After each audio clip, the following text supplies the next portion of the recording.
सुप्रभात प्यारे बच्चों। कार्यपत्रक 47 विषय है हिंदी। बच्चे काम पर जा रहे हैं। ये काव्यांश का भाग 3 है। दिनांक है बेटा 21 अक्टूबर 2020। तो बेटा सबसे पहले आप अपना नाम लिखेंगे, फिर अपनी कक्षा अध्यापिका का नाम लिखेंगे। तो पिछले कार्यपत्रक में हमने जाना कि कवि राजेश जोशी जी जो सोचते हैं कि बच्चों के पास अब कुछ नहीं बचा, इसलिए ये सुबह सुबह काम पर जा रहे हैं। तो जो हमारे कवि राजेश जोशी जी हैं वो ये कहना चाहते हैं कि बाल मजदूर बच्चों की अभी खेलने की आयु है, उन्हें अभी से कामकाज नहीं करना चाहिए। वह समाज को जागरूक करना चाहते हैं। वे इन बच्चों के बचपन को लौटाना चाहते हैं। तो अब इसी बात को लेकर राजेश जोशी जी कहते हैं अपने काव्यांश के अंदर, तो फिर बचा ही क्या है इस दुनिया में, कितना भयानक होता अगर ऐसा होता।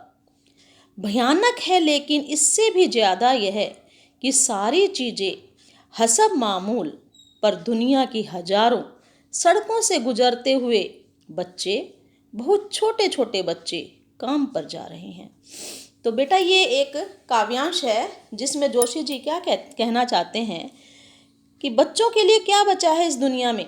तो फिर बचा ही क्या है इस दुनिया में कि बच्चों के पास ना गेंद है, ना मैदान है, ना स्कूल है, मतलब उनके लिए कुछ भी नहीं है, ना सुंदर सुंदर रंगीन किताबें हैं। अगर ये सब कुछ उसके बचपन में नहीं है तो उनकी ज़िंदगी में, इस दुनिया के अंदर उनके लिए कुछ भी नहीं बचा। कितना भयानक होता अगर ऐसा होता। भयानक किस लिए कहा है कि अगर ये गेंद नहीं होती, स्कूल नहीं होते, किताबें नहीं होती, तो कितना भयानक होता कि इनके लिए तो कुछ है ही नहीं। भयानक है लेकिन इससे भी ज़्यादा क्या भयानक है कि सारी चीज़ें हसब मामूल का मतलब होता है बेटा कि जो चीज़ें होनी चाहिए वो वैसी की वैसी जैसी होनी चाहिए हमारे संसार के अंदर हैं, लेकिन फिर भी उन बच्चों को ये सब कुछ नहीं मिल रहा। पर दुनिया की हजारों सड़कों से गुजरते हुए बच्चे, बहुत छोटे छोटे बच्चे काम पर जा रहे हैं। कि ये सब कुछ होते हुए भी पूरे संसार के अंदर सड़कों के ऊपर हजारों बच्चे सुबह सुबह, छोटे छोटे बच्चे काम पर जा रहे हैं। तो ये देखिए बेटा एक चित्र भी दिया गया है कि कुछ बच्चे तो जो अमीर घरों के हैं वो पढ़ने के लिए जा रहे हैं सुबह सुबह, लेकिन जो गरीब बच्चे हैं वो बोझा ढो रहे हैं, मजदूरी कर रहे हैं। तो सब कुछ होते हुए भी इन बच्चों के पास कुछ नहीं है। तो बेटा देखिए अब इसकी व्याख्या। कवि कह रहा है कि अगर सच में होता तो यह कितनी भयानक बात है और इस दुनिया के होने का कोई अर्थ ही नहीं है। परंतु कवि को इससे भी ज़्यादा भयानक तब लगता है जब उसे याद आता है कि बच्चों के खेलने कूदने की सारी चीज़ें उपलब्ध हैं और उसके बाद भी बच्चे काम पर जाने के लिए विवश हैं। इसी कारण कवि हताश एवं निराश हो जाता है। कवि की सोच यह थी कि दुनिया में स्थित सभी खेलने कूदने की जगह एवं चीज़ें खत्म हो गई हैं और इसलिए बच्चे काम पर जा रहे हैं।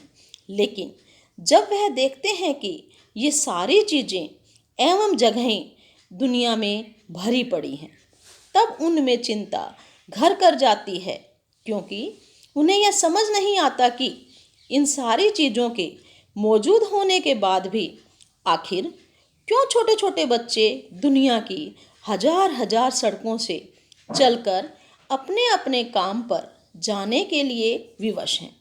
कवि के अनुसार बचपन, खेलकूद, पढ़ाई लिखाई एवं बच्चों के विकास का समय होता है। इस वक्त उन पर कोई बोझ या जिम्मेदारी नहीं होनी चाहिए। इसलिए उन्होंने हमारे सामने यह प्रश्न उठाया है कि काम पर क्यों जा रहे हैं बच्चे। तो बेटा ये आपका काव्यांश की व्याख्या थी। अब इसके कुछ प्रश्न उत्तर हैं। इन प्रश्न उत्तरों को आप अपनी कॉपी में लिख लेना। प्रश्न नंबर 1,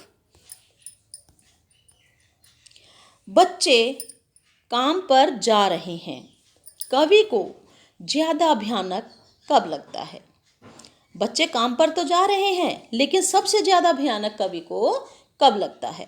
तो उत्तर है बेटा, कवि को सबसे ज्यादा भयानक तब लगता है जब बच्चों के खेलने कूदने की सारी चीजें उपलब्ध होने के बाद भी बच्चे काम पर जाने को विवश हैं। प्रश्न नंबर 2, प्रस्तुत कविता में कवि ने बच्चों से बचपन छीन जाने की पीड़ा व्यक्त की है, उनका इशारा किस ओर है? लिखिए। उत्तर है, प्रस्तुत कविता में कवि का इशारा समाज में व्याप्त बाल मजदूरी, बाल श्रम, गरीबी और आर्थिक समानता इत्यादि की ओर है।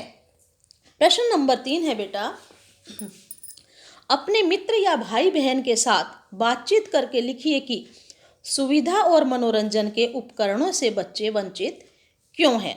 तो बेटा इसका उत्तर है, बच्चे पढ़ना चाहते हैं और उनके माता पिता भी उनको पढ़ाना चाहते हैं। बच्चे भी पढ़ना चाहते हैं और गरीब माँ बाप भी बच्चों को पढ़ाना चाहते हैं। निम्न श्रेणी के बच्चों की आर्थिक स्थिति खराब है।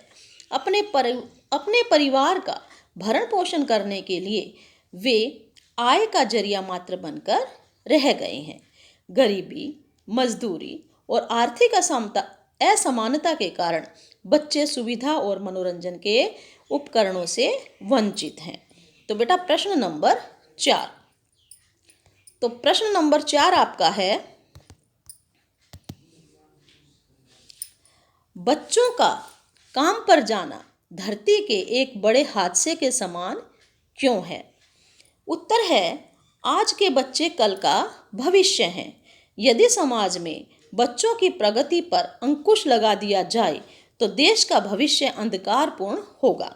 हमारा देश एक प्रगतिशील देश है। बच्चे भी इस प्रगति का एक अभिन्न अंग हैं।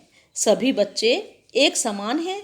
उनको बचपन से वंचित करना समाज के लिए अमानवीय कार्य है। इसलिए यह हमारे समाज के लिए अभिशाप है। तो बेटा इसका 5वां प्रश्न है, यदि कोई व्यक्ति किसी बच्चे को काम पर रखता है तब उस व्यक्ति के खिलाफ क्या कानूनी कार्रवाई की जा सकती है? अपने मित्रों या माता पिता से चर्चा करके लिखिए। तो बेटा इसका उत्तर आप अपने हिसाब से भी दे सकते हो।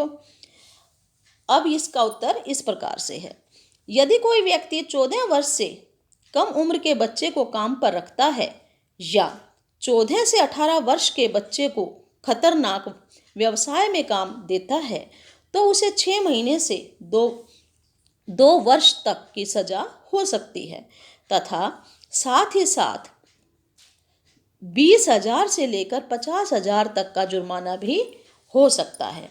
तो बेटा ये थे आपके प्रश्नोत्तर। इसे आप अपनी कॉपी में लिख लेना और इसको फिर याद कर लेना और फिर फोटो खींचकर अपने ग्रुप में भेज देना।